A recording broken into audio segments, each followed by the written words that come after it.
Hello students, good morning. Welcome back to your English class. Today we are going to study the second poem of your textbook Honeydew entitled Geography Lesson. Okay? The poem Geography Lesson is written by Zulfikar Ghose, a famous poet and novelist who was born in India before independence, and after independence he migrated to Pakistan and now he is settled in the USA. So the geography lesson is a 24-line single stanza, as you can see, poem, and that does not have any rhyme scheme. In the poem, the poet talks about three important things. First, how everything looks from the sky. Second, how civilization was established.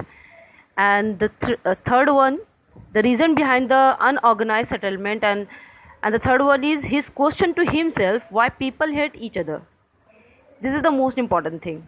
Okay, now let us discuss the detailed line-wise explanation of the poem. Okay, when the jet sprang into the sky, it was clear why the city had developed the way it had.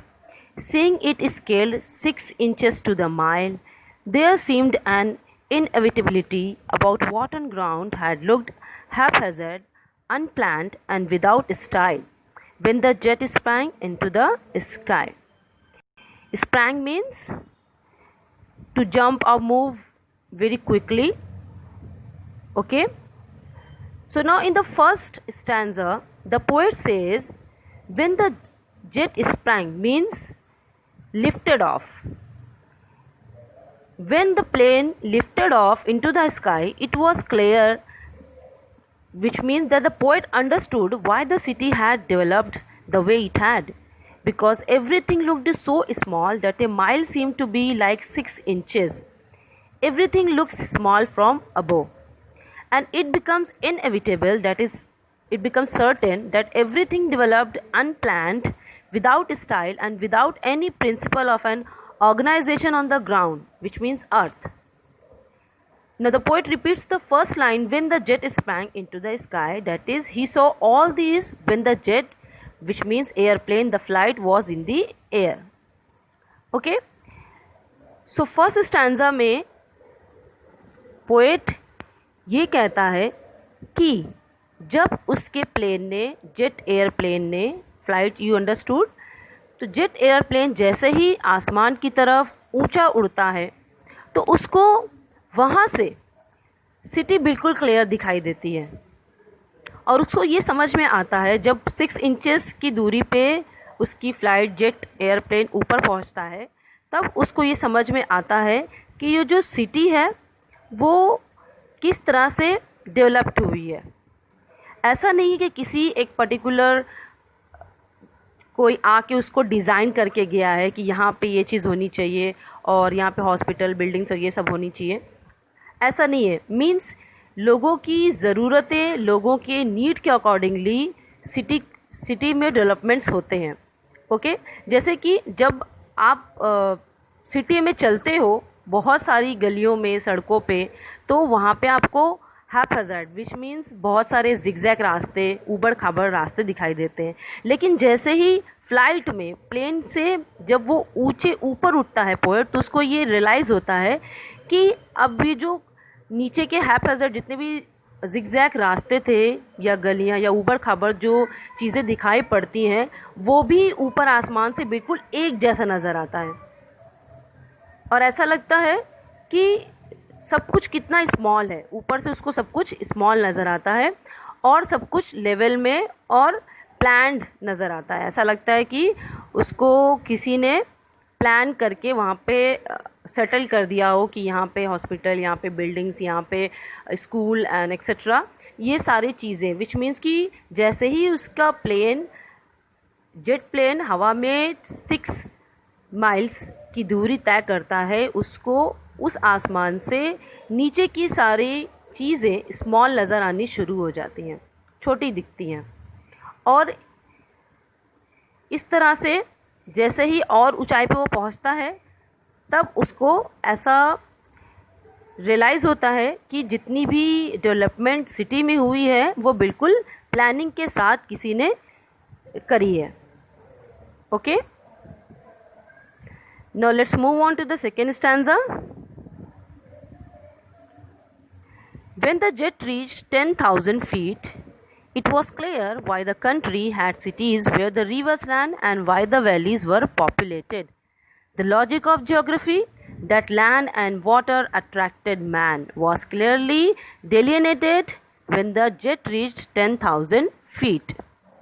So here in the second part, the poet says that when the plane reached 10,000 feet in the sky, the poet came to know that why the cities of countries are located near the rivers and also the valleys are so populated, which means कि poet को जैसे ही जब poet का जो plane है जब 10 feet की दूरी तय करता है तब वो ऊपर से देखते हुए सिटी को वो वहाँ से उसको दिखाई पड़ता है कि कितने वैलीज़ में पॉपुलेशन है और कितने रिवर के पास जहाँ पे सिविलाइजेशन, विच मीन्स कि वहाँ पे लोग ज़्यादा इकट्ठा हैं और उसको सब कुछ वहाँ से दिखाई पड़ता है और ये उसको समझ में आता है कि जो ज्योग्राफी का जो लॉजिक है, विच मीन्स कि जहाँ पे नदियाँ होती हैं, जहाँ पे रिवर्स होते हैं, वहाँ पे ज़्यादा से ज़्यादा आपने पढ़ा भी होगा हिस्ट्री में कि सभ्यताएं, सिविलाइजेशन बहुत ही ज़्यादा वहाँ पे फ्लोरिश्ड हुई हैं।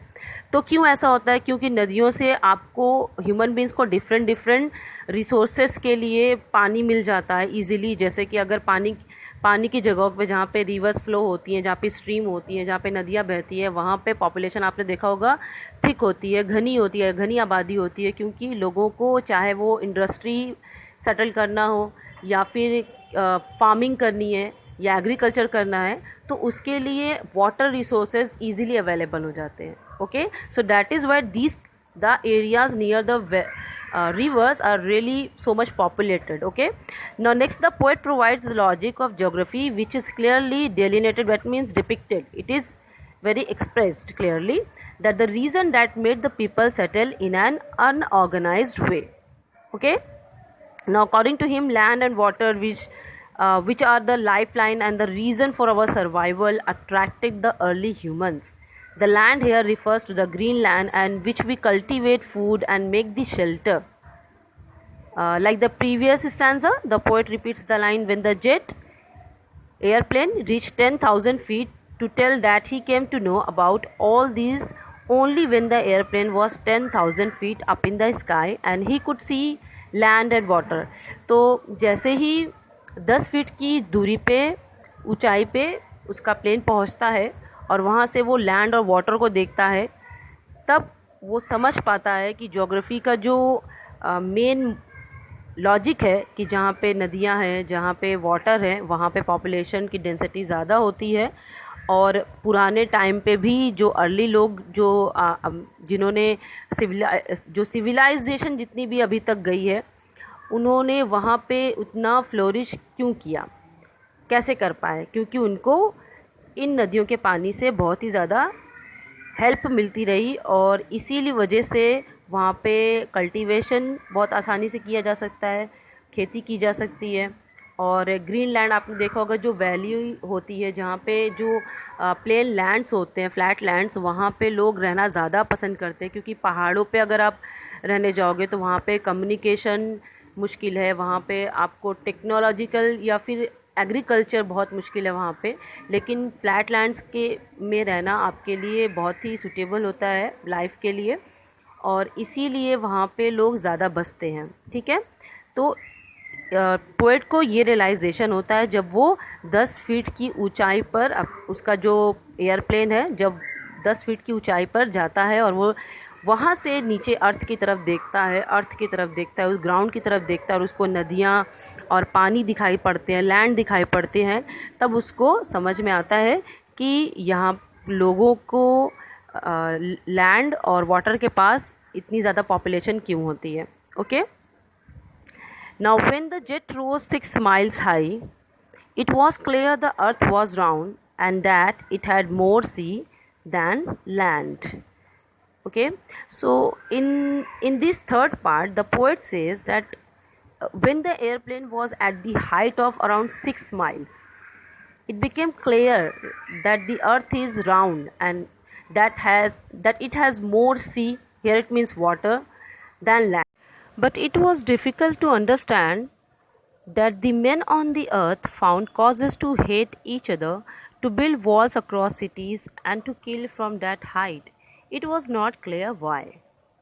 This stanza is really important because it is showing the philosophical thought of life, and here the poet is also giving a message to all the human beings. As in this stanza, in these lines, the poet is expressing his mind that he is unable to understand the tendency to build borders, to erect walls, to create fences. Then he reflected that people on earth are selfish and narrow, for they hate each other. He found the earth to be one, but not the people living on this earth are divided for shallow reasons. Okay, so इस last lines में poet बहुत ही ज़्यादा एक powerful thought के बारे में बताते हैं कि जब वो 6 मील की ऊंचाई पर ऊपर पहुंच जाते हैं, वहाँ से जब धरती को, जब अर्थ को देखते हैं तो वो उन्हें गोल दिखाई देती है और इनको ये समझ आ जाता है कि यहाँ अर्थ पे पानी ज़्यादा है लैंड से ज़्यादा। लेकिन साथ ही साथ उनके लिए ये समझना बहुत ही मुश्किल हो जाता है कि क्यों लोग एक दूसरे से नफ़रत करते हैं, एक दूसरे को क्यों मारते हैं।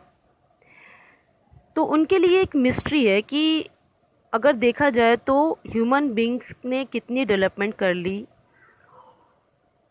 और दुनिया में हर चीज़ एक जैसी है। मीन्स जैसे ही वो ऊपर से पहुंचते हैं और वहाँ से अर्थ को देखते, ग्राउंड को देखते हैं तो उन्हें अर्थ एक जैसा दिखाई पड़ता है। सारे कॉन्टिनेंट्स कनेक्टेड नज़र आते हैं, सारे जितने ओशियंस हैं वो एक जैसे एक साथ यूनिटी में नज़र आते हैं। लेकिन ये यूनिटी इंसानों के बीच में क्यों नहीं है? क्यों लोगों ने अपने बीच में फेंसेस बना के रखे हैं, बॉर्डर्स बना के रखे हैं? लोगों ने अपने मतलब के लिए इस पूरे ब्यूटीफुल लैंड को, पूरे ब्यूटीफुल प्लैनेट को हिस्सों में बांट के रखा है। और उन्होंने यही बात बोली कि मुझे इतनी ऊंचाई पर जाने पे एक एक चीज़ समझ में आ गई, ज्योग्राफी की लॉजिक समझ में आ गया और लेकिन सब कुछ समझ में आया कि ह्यूमन बींग्स में किस तरीके से डेवलपमेंट हुआ और सब कुछ। लेकिन बस एक बात जो नहीं समझ में आई वो ये कि लोगों के बीच में इतनी ज़्यादा नफ़रत एक दूसरे को लेके क्यों है, क्यों वो इतने मतलबी हैं, दुनिया में रहने वाले लोगों के बीच में इतनी ज़्यादा डिस्क्रिमिनेशन वाली फीलिंग क्यों है। So that is the main point of the poem, that is the main message of the poet which is trying to show and express to all of us. और इस चीज़ को हमें भी समझना चाहिए कि ये इंसान जो होते हैं वो एक दूसरे से नफ़रत क्यों करते हैं। ये एक मिस्ट्री है उनके लिए, क्योंकि सब कुछ तो क्लियर हो गया थोड़ी थोड़ी देर पे, जब जैसे ही उनकी फ़्लाइट, जैसे ही उनका जेट प्लेन हवा में ऊपर की ओर उठता गया, उनके ऊपर सब कुछ क्लियर होता गया। बस एक चीज़ जो क्लियर नहीं हुई वो यही थी, वो यही मिस्ट्री है कि लोगों के बीच में इतनी नफ़रत क्यों है। इसी लाइंस के साथ उन्होंने पोएम को एंड किया है, that it was not clear why. Okay, so I hope you have understood the poem. Okay, I'll see you next class. Thank you.